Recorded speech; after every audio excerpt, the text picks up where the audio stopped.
नमस्कार सर्वांना आणि आपल्या सर्वांचं नमस्कार. स्वागत आहे. आपल्या सर्वांचं स्वागत आहे. तर चला, आज परत तुम्ही छान होमवर्क करता आहात आणि अभ्यास करतायत. ह्या गोष्टीचा मला खरंच आनंद होतोय आणि चांगलं वाटतंय की सिरियसली तुम्ही ह्या गोष्टी घेतात आहे. आणि खरंच जेवढे लवकर तुम्ही सिरियसली ह्या गोष्टी घ्यायला लागाल ना, तेवढ्या लवकर तुम्ही तुमच्या आयुष्यामध्ये शिफ्टिंग तुम्हाला मिळत जाईल. म्हणजे आपण सुख शांती किंवा जे म्हणतो आपण जीवन म्हणजे काय आणि ऍक्च्युली आपण कशासाठी आलो ह्या जीवनात जगायला, तर त्याचा ते समज डेव्हलप होते आपल्याला. बस तेवढंच आपला उद्देश आहे. आणि शांतपणे आपल्याला आपलं आयुष्य जगायचं आहे. स्वतःलाही समजायचं आहे, इतरांनाही समजून घ्यायचं आहे. बस हाच त्याच्या मागचा उद्देश आहे.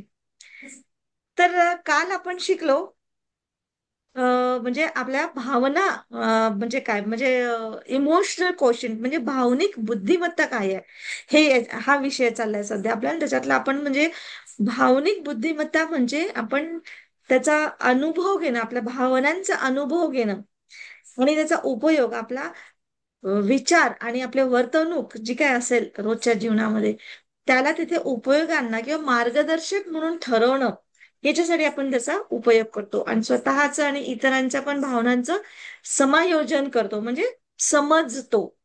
त्याच्यामध्ये आपण इक्यू आयक्यू हे समजलं, याच्यातला फरक काय आहे हे समजलं. इक्यू महत्वाचा का बरं आहे, आयक्यू पेक्षा जास्त महत्वाचा काय आहे हे शिकलो. किंवा मग त्याला एक भावनिक बुद्धिमत्तेचे फायदे काय होतात आणि आजच्या काळामध्ये हा इक्यू इतका महत्वाचा का ठरतो हे शिकलो. आजच्या दिवशी आपण शिकणार आहोत, दुसऱ्या दिवशी, स्वतःच्या भावना ओळखणं, म्हणजे आता सेल्फ अवेअरनेस. पहिले स्वतःचं तर ओळखून घेऊ आपण, है ना, तेव्हा कुठे मग आपण दुसऱ्यांचं पण ऐकून घेऊ, म्हणजे आणि समजून घेऊ. तर त्याच्यातही आपण 5 पॉइंट्स बघणार आहोत. तर पहिला पॉइंट आहे, भावना म्हणजे काय. आपल्याला माहितीये, भावना म्हणजे राग, आनंद, भीती, दुःख, उदासी, उत्साह, है ना, हे सगळं म्हणजे याचा आपल्या मनामध्ये येणारा तात्काळ अनुभव, ह्या गोष्टींचा म्हणजे भावना.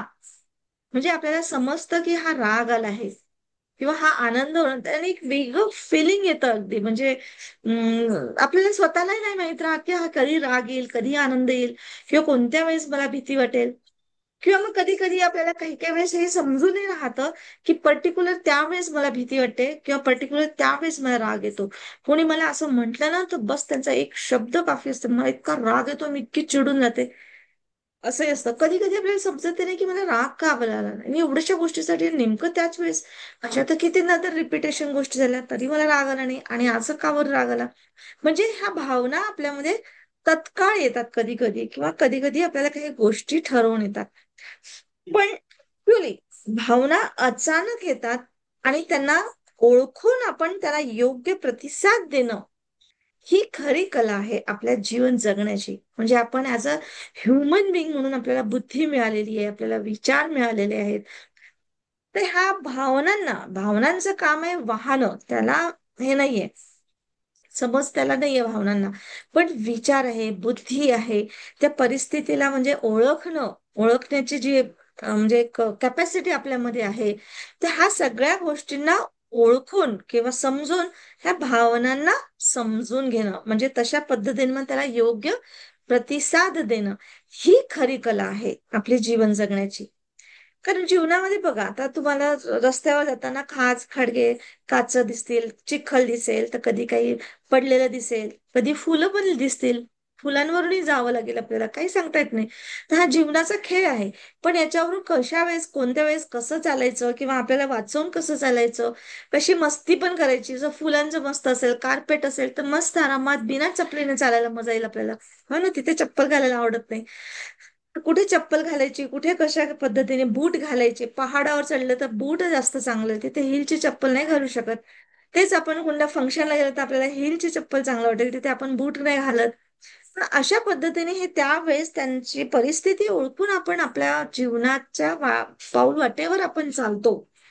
तसंच ह्या भावना पण अचानक कधी पण येऊ शकतात.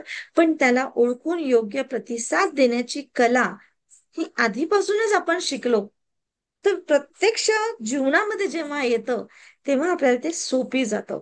म्हणून आपण ही जीवनाची तयारी करतोय. शिकतो आहे. जसं एका मित्राने मदत केली, तर हे इथे मदत केली, एका मित्राने दुसऱ्या मित्राला मदत केली, तर इथे आपल्याला काय भावना निर्माण होईल? आनंद, किंवा एक दिल्याची भावना, एक समाधान, सुंदर आतून, म्हणजे बरं वाटतं एकदम, की बढिया, वा यार, माझ्यामध्ये किंवा मला एक परिपूर्णता असं वाटते, की मी देऊ शकले, भगवंता धन्यवाद. धन्यवादची पण एक ग्रॅटिट्यूड येते, कारण सगळेजण देऊ शकत नाही. जरी वाटलं मनात तरी सुद्धा देऊ शकत नाही. कोणी वेळ देतं, कोणी पैसा देतं, कोणी कर्म देतं, कोणी दोन शब्द देतात, है ना. कोणी बेस्ट ऑफ लक दिलं तरी सुद्धा देण्याची मदत होणं, म्हणजे मदतीची भावना आहे ती. तर हे आहे आनंदाची भावना. किंवा एखादा व्यक्ती रागवला तर मग आपण दुखावतो. तर मग अशा वेळेस नेमकं काय होतं? दुखावण्याची भावना, दुःखाची भावना असते. पण नेमकं आपल्याला काय वाटतं हे त्यावेळेस स्वतःलाच माहिती नसेल, तर आपणच गोंधळलेला राहतो. की नेमकं आपल्याला त्या शब्दामध्ये व्यक्त करता आलं पाहिजे, की मला आनंद झाला, की मला दुःख झालं, की मी दुखावली आहे, की मला एकदम लो फील होते, की मला चांगलं वाटते, किंवा मला देण्याची भूमिका आली माझ्यामध्ये. तर ह्या ज्या काही भावना आहेत, ह्या भावना तुम्हाला नेमक्या ओळखता आल्या पाहिजे स्वतःच्या. कमीत कमी स्वतःच्या भावना तरी ओळखता आलं पाहिजे, ज्या त्या क्षणामध्ये. असं नाही की आता आता तर रागवून घे, नंतर बघत बसू, असं नाही. त्या क्षणामध्ये तुमचं लक्ष गेलं भावनांकडे, त्या क्षणामध्ये स्वतःला ओळखा, की मी कोणत्या भावनेमध्ये आहे, की मी दुखावली आहे, की मी खुश आहे. ठीक आहे, मी रागात आहे, की मी चुकीच्या वळणावर जाते, हे सुद्धा ओळखायचंय. तर भावना, दुसरा पॉइंट येतो, भावना ओळखण्याचे फायदे काय होतात. तर याच्यात सगळ्यात पहिला म्हणजे फायदा हा होतो, म्हणजे तुम्हाला उगाचच भावना ओळखायला म्हणून नाही सांगत आहे मी. तर भावना ओळखल्याने काय होते, पहिली स्टेप आहे भावना ओळखणं. दुसरी स्टेप आहे, की आपण चुकीचे निर्णय जे घेत असतो त्याच्यापासून वाचतो. जसंही आपल्याला राग आला आणि आपण काहीतरी दोन चार शब्द बोलतो, चुकीचं बोलतो किंवा रागवून बोलतो, त्या क्षणामध्ये आपण स्वतःला ओळखलं, की अरे हा राग आहे आणि हा तर लगेच विरून जाईल, हा चिखल आहे, किंवा हे रागवण्याची योग्य वेळ नाही आहे, किंवा परिस्थिती नाही आहे, किंवा त्याचा वेगळा परिणाम होऊ शकतो, किंवा समोरच्या व्यक्तीची मनस्थिती, परिस्थिती कशी आहे हे ओळखलं, तर आपल्या भावना आपण ओळखतो, आणि तिथे म्हणजे निर्णय जे चुकीचे घेणार असतो ते आपण तिथे थोडस वाचतो. स्वतःलाही वाचवतो आणि दुसऱ्यांनाही वाचवतो ऍक्च्युली. आपलं मन आणि शरीर त्यावेळी त्या क्षणामध्ये शांत होऊन जातं. इतरांना आपल्या भावना स्पष्ट करता येतात. म्हणजे तिथे मग आपल्याला राग आला, तर 2 मिनिटं आपण थांबलो, तर निर्णय चुकीचे असतील ते थांबवतो, किंवा मग त्यावेळेस शांत मन होतो, मग परत फ्रेशली आपण आपल्या भावना इतरांना सांगू शकतो, किंवा मला का राग आला, किंवा तुला असं करायला नको होतं, काय नुकसान होत होतं, किंवा तुझा काय किंवा माझा काय फायदा आहे का याच्यामध्ये.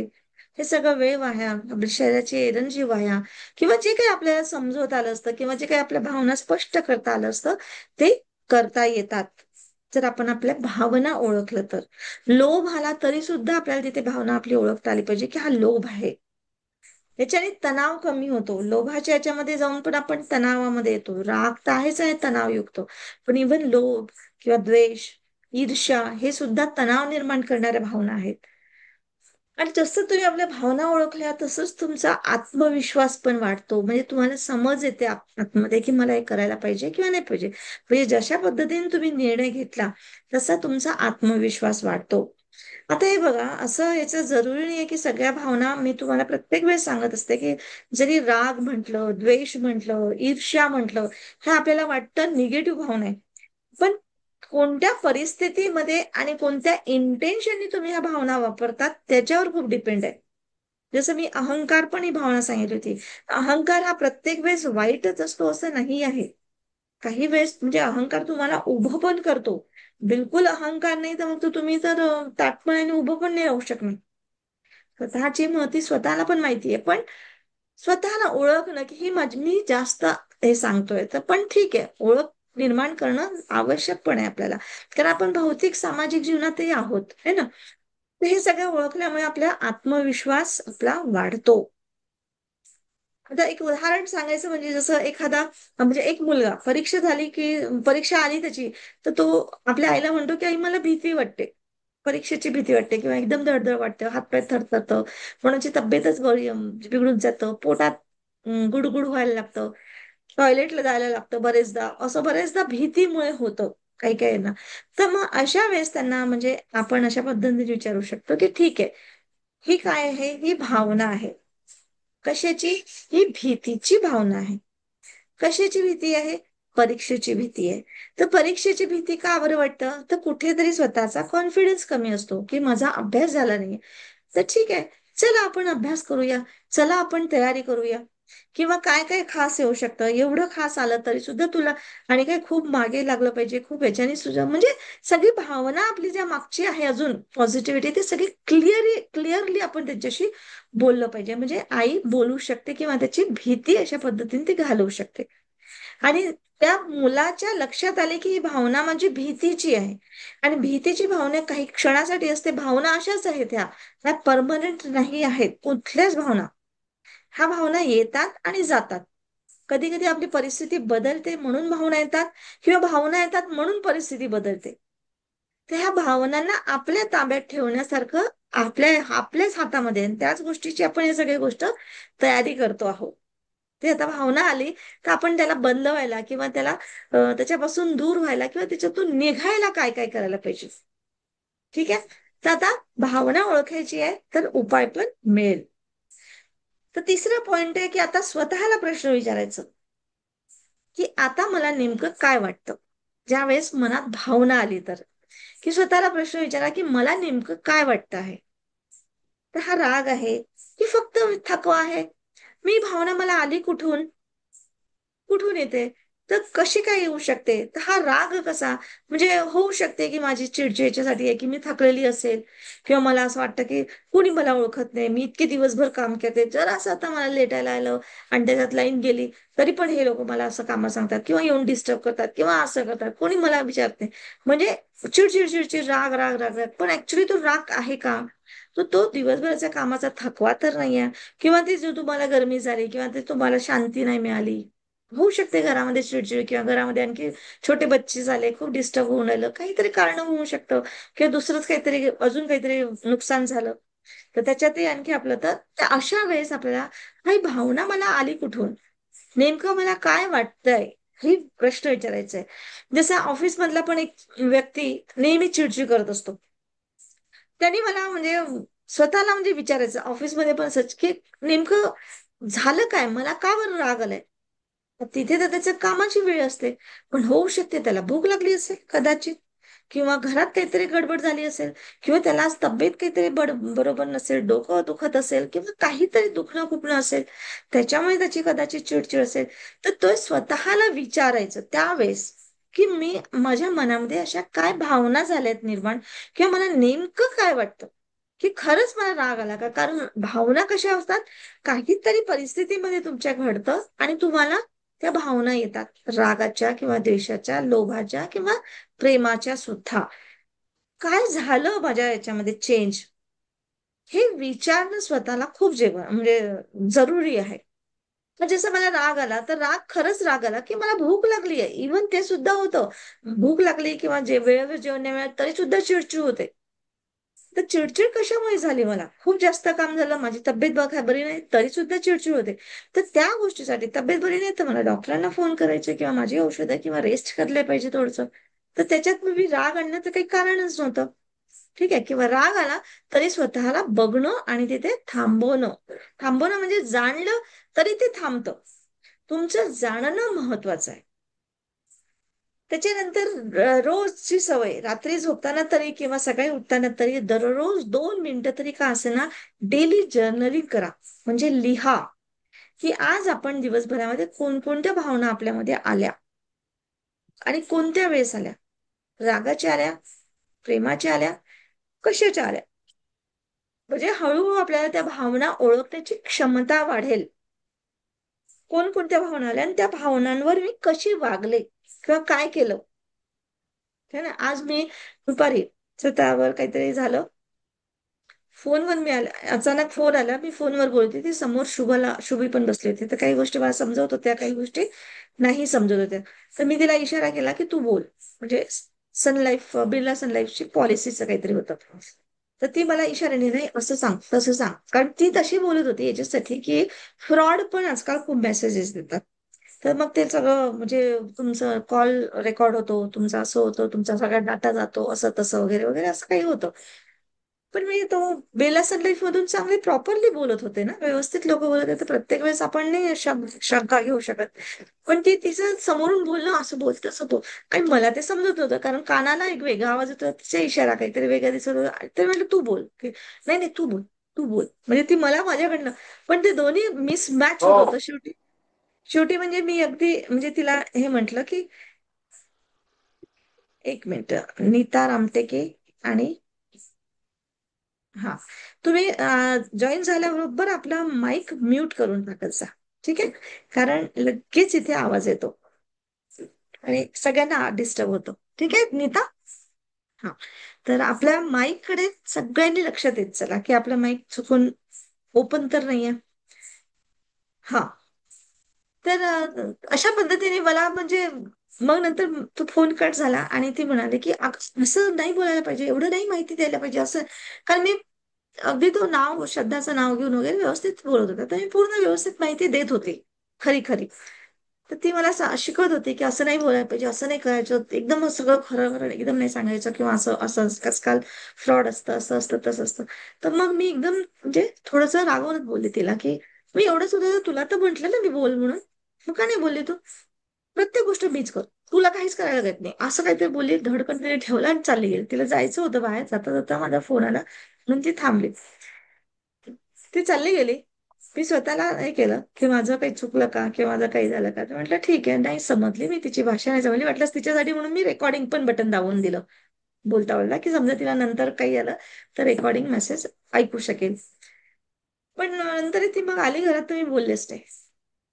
1 तास, 2 तास बोलणंच बंद केलं मी. मला म्हणजे, आणि माझ्या याच्यामध्ये होतं की मला राग आलेला आहे. कारण मला तिचं म्हटलं, एक तर तिला स्वतः बोल, तर बोलली नाही. परत तिने रिॲक्ट असं केलं, मला नाही आवडलं तुझं बोलणं, मी नाही बोलले. मग थोडंसं दुपारी आज काही व्हिडिओ बघता बघता झोपही आली. म्हणजे 2-3 तास म्हणजे मी जवळजवळ तिच्याशी बोललेच नाही. आणि ती वाटलीच बिचारी, 2 ना 3 ना, मम्मी असं झालं मम्मी. मी फक्त तिच्याकडे बघायची आणि डोळे बंद करायचं, नाटक करायचं. म्हणजे मी झोपले. म्हणजे मी स्वतःला ओळखत होते, बघत होते की मला तिचं आजचं बिहेवियर आवडलं नाही, की तुला स्वतःला बोलायला पाहिजे होतं. असं काय खूप मोठी गोष्ट झाली नाही. पण नंतर मग श्रद्धाशी बोलणं, कॉन्टॅक्ट झाला की हो मी एक पॉलिसी काढली होती वगैरे वगैरे, जे काही नंतरची गोष्ट आहे. तर ती ऍक्च्युली फेक नव्हता तो कॉल, रिलेशन लाईफ मधूनच होता. तर याच्याने काय झालं की मी माझ्या भावनांवर कंट्रोल नाही, मी ओळखायला लागले, ओळखू लागले, मी माझ्या भावनांना समजायला लागले. तर हे जेव्हा आपण समजतो, तर हे रोज आपल्या डायरीमध्ये लिहिणं, म्हणजे याच्याने काय होतं की हळूहळू आपल्याला आपल्या भावना ओळखण्याची क्षमता. हे तर मी माझं अगदी छोटस एक काय हे सांगितलं, म्हणजे प्रसंग सांगितला. असे प्रसंग तर मोठे मोठे होतात आपल्या लाईफमध्ये. तर त्यावेळेस मी त्या भावनांमध्ये कशी वागले, आणि ते किती योग्य होतं किंवा इथे योग्य नव्हतं, किंवा काय सुधारणा करू शकतो, तर ही गोष्ट आपण म्हणजे करू शकतो. हा म्हणजे 5वा पॉइंट आहे की आत्मपरीक्षण करायचं असते आपल्याला.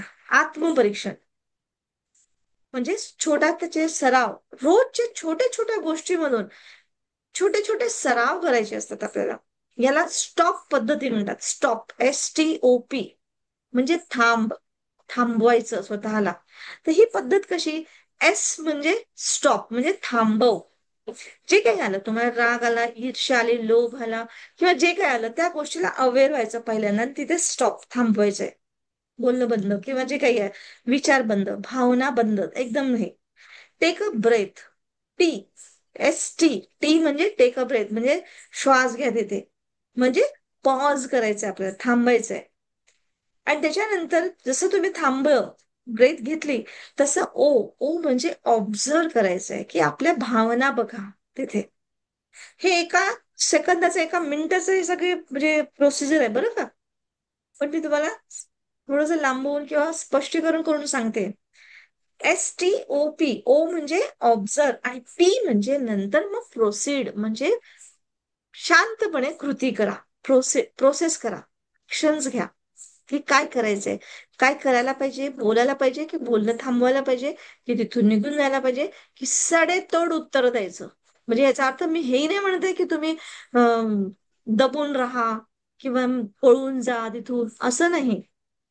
पण शांतपणे बुद्धिमत्तेने उत्तर देणं खूप जरुरी असतं. तर जसं कोणी उदाहरण म्हणजे एक द्यायचं म्हणजे कोणी तुम्हाला समजा रागवून बोललं, तर लगेच न उत्तर देता स्टॉप म्हणजे स्वतःला थांबवायचंय तिथे. श्वास घ्या. मग स्वतःला विचारा, की मला राग आलाय का आता? हा व्यक्ती असा बोललाय, मला राग आलाय का? आणि मग शांतपणे त्याला उत्तर द्या. ठीक आहे? तर अशा पद्धतीने हे 5 पॉइंट आज स्वतःच्या भावना ओळखण्यासाठी करायचं आहे आपल्याला. तर स्वतःच्या भावना ओळखणं सगळ्यात मेन आहे. Self awareness. जेव्हा आपण स्वतः सेल्फ अवेअरनेस मध्ये आलो, स्वतःच्या भावना ओळखल्या, तेव्हा आता आपण पुढची स्टेप करू शकतो, इतरांच्या भावना ओळखणं. नंतरची गोष्ट आहे. तर पहिल्यांदा आपल्याला स्वतःच्या भावना ओळखणं जरुरी आहे. तर आजचा होमवर्क काय राहणार आहे, की दिवसभरामध्ये तुम्हाला तुमच्या भावनांवर तुम्ही काय प्रतिसाद देत आहात. कमीत कमी आता दिवसभरात खूप भावना येत राहतात. तर कमीत कमी 3 अशा भावना तुम्ही तुमच्या बघा, लिहा त्याच्यावर आणि त्याच्यावर तुम्ही कसा प्रतिसाद दिला ते लिहा. स्वतःला प्रश्न विचारा, की मी ह्या प्रसंगामध्ये रागवले का? किंवा मला आनंद झाला का? किंवा मी स्वतःला दोषी ठरवलं का? किंवा मी इतरांना दोष दिला? जे काही असेल, ज्या काही भावना असतील, ते स्वतःसाठी लिहा, इतरांसाठी पण लिहा, की मी इतरांना दोष दिला का? ठीक आहे? आणि स्टॉप, STOP स्टॉप याचा सराव तुम्ही कितींदा करता किंवा केला का? किंवा केला तर तुमचा अनुभव काय होता? ते तुम्हाला लिहून ठेवायचंय. हे बघा, मी तुम्हाला रोज होमवर्क देते, पण एखादाच कोणीतरी होमवर्क शेअर करतं. तर करायला पाहिजे जास्तीत जास्त जणांनी, कारण खूप वेगळे अनुभव तुमच्या लाईफमध्ये येऊ शकतात. तर म्हणजे मग मला असं वाटतं, की तुम्ही होमवर्क करताय की नाही करत, तर काय माहिती, है ना? तर त्यामुळे तुम्ही थोडंसं आपले एक्सपिरियन्सेस शेअर केलं तर जास्त चांगलं होत जाईल. एकच एक्सपिरियन्स करा. मी असं नाही म्हणते की खूप लांबलचक, बिलकुल शॉर्ट आणि स्वीट याच्यामध्ये तुम्ही एक्सपिरियन्सेस आपले जरूर शेअर करत चला. एखादा काही बदल झाला, छोटासा छोटासा सांगायचा. खूप इतरांना पण म्हणजे इतरांचा पण आपण वेळ घ्यायचा नाहीये आपल्याला. ठीक आहे?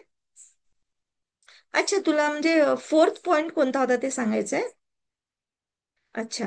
फोर्थ पॉइंट होता आपला, की म्हणजे काय होतं, डायरीमध्ये लिहायचं आहे. डेली जर्नलिंग करायचंय आपल्याला, की आज माझ्या दिवसभर कोणत्या भावना आल्या आणि त्या भावनांमध्ये मी कशी वागले. है ना? माझ्याकडे भावना कोणकोणत्या आज आल्या, रागाच्या आल्या, कोणत्या कोणत्या आल्या, कशाच्या आल्या. कधी कधी जबाबदारीची पण भावना येते मला आणि मग त्यावेळेस मी जबाबदारीने वागते. ठीक आहे. आणि ह्या भावना जेव्हा आपण ओळखायला लागलो स्वतःच्या, तर आपली भावना ओळखण्याची क्षमता वाढते. मग आता आता आपल्याला जाणून बुजून करावं लागलंय.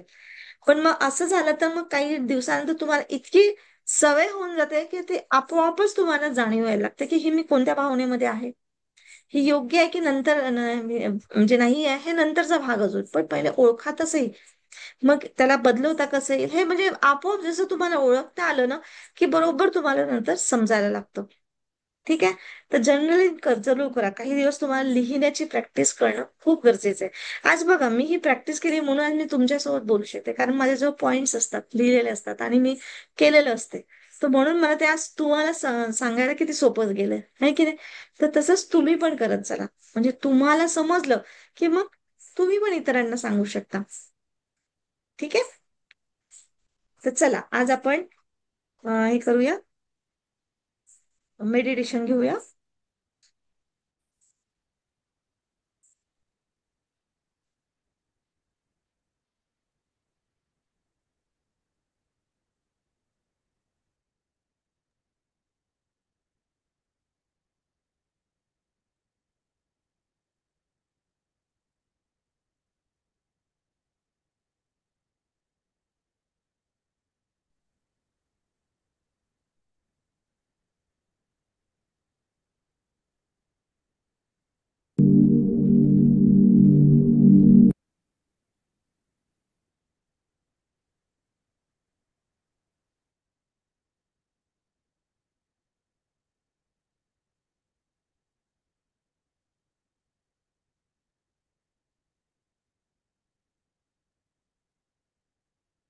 अरे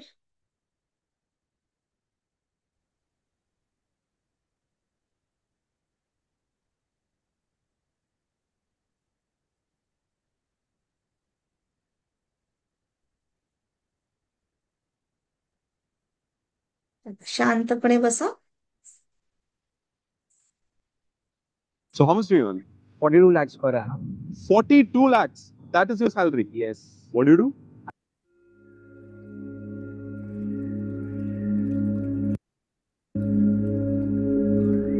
शांतपणे बसा.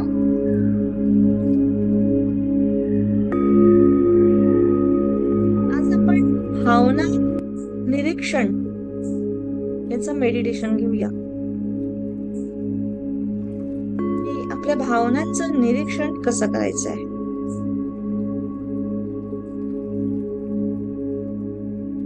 याचे फायदे पण खूप आहेत, कारण आपल्या भावनांना ओळखलं तर आपण त्याचे फायदे घेऊ शकतो, त्याला योग्य प्रतिसाद देऊ शकतो, आणि हीच खरी कला असते. भावना ओळखलं तर आपण चुकीच्या निर्णयापासून वाचतो,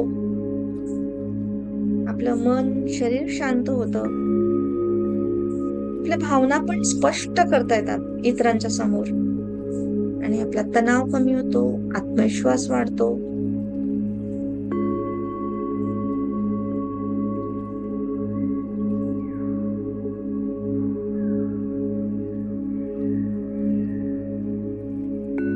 श्वासावर लक्ष द्या.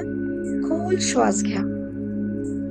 श्वास घेताना आपल्या आतमध्ये शरीरामध्ये एकेका चक्रांमध्ये व्हाईट लाईट एंटर करतोय अशी कल्पना करा, आणि सोडताना अंधार बाहेर पडतो आहे. जेही आपण शिकतो आहे आतापर्यंत, त्या शिकण्याच्या माध्यमातून आपल्या आतमध्ये बघण्याची कला आपण शिकतो आहे. तो एक प्रकाश, त्या प्रकाशामध्ये आपण आपला सर्व अंधार सोडतो आहे. त्या प्रकाशामध्ये स्वतःचा शोध घेतो आहे. आज आपण आपल्या भावनांचं निरीक्षण करूया.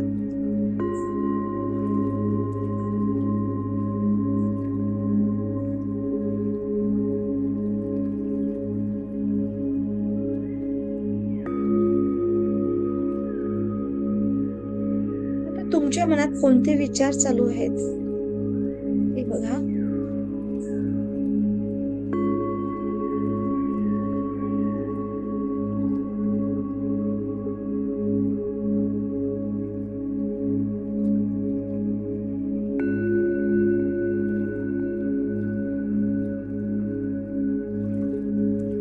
कोणती भावना चालू आहे, कोणती भावना येत आहे.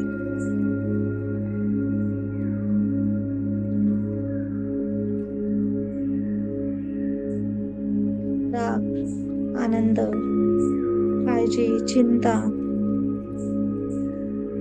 शांत, जेही काही येत आहेत भावना, फक्त त्या भावनाकडे बघा.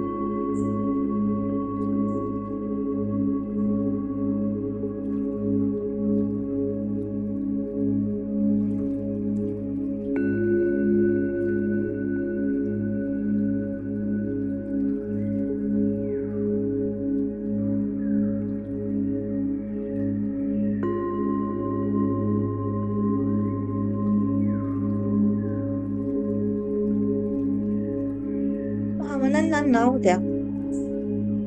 चिंता असेल तर भविष्याची चिंता, काळजी, मुलांची काळजी असेल, किंवा स्वतःच काही काळजी असेल, किंवा कोणाबद्दलचा राग आला असेल, कोणाची कोणती गोष्ट आवडली नसेल,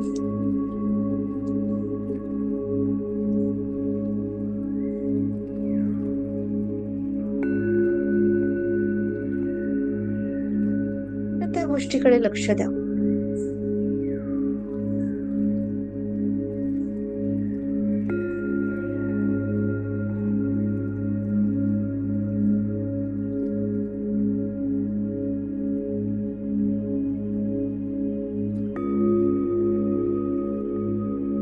तुम्ही लक्ष देता तशी ती भावना विरून जाते,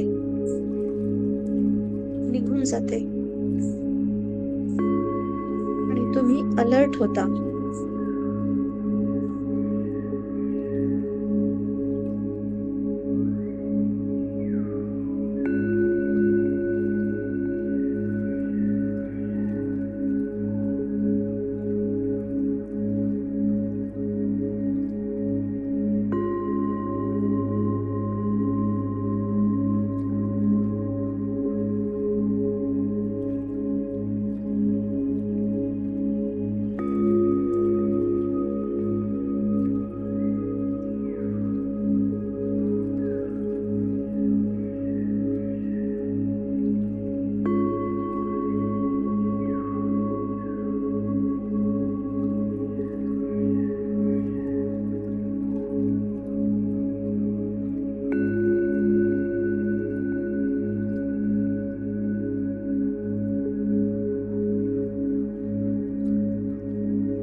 स्वतःला सांगा, मी ही भावना ओळखली आहे. आता ती मला नियंत्रित करीत नाही. मी भावना ओळखली आहे. मला ती आता नियंत्रित करीत नाही.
हळूच आता वातावरणाप्रती जागृत व्हा आणि तुम्ही आपले हात हातावर घासून अलगदपणे डोळ्यावर ठेवा आणि डोळे उघडू शकता.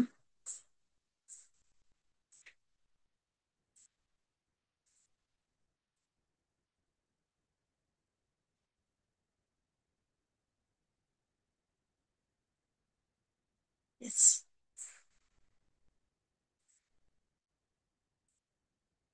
छान. जमलं सगळ्यांना? येस, जमलं. हो मॅडम, थँक्यू. वा. हो मॅडम. तर हो ताई.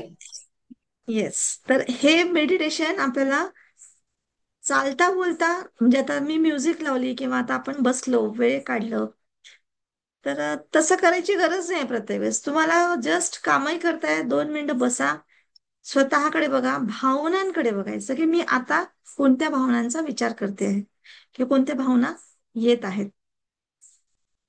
ठीक आहे.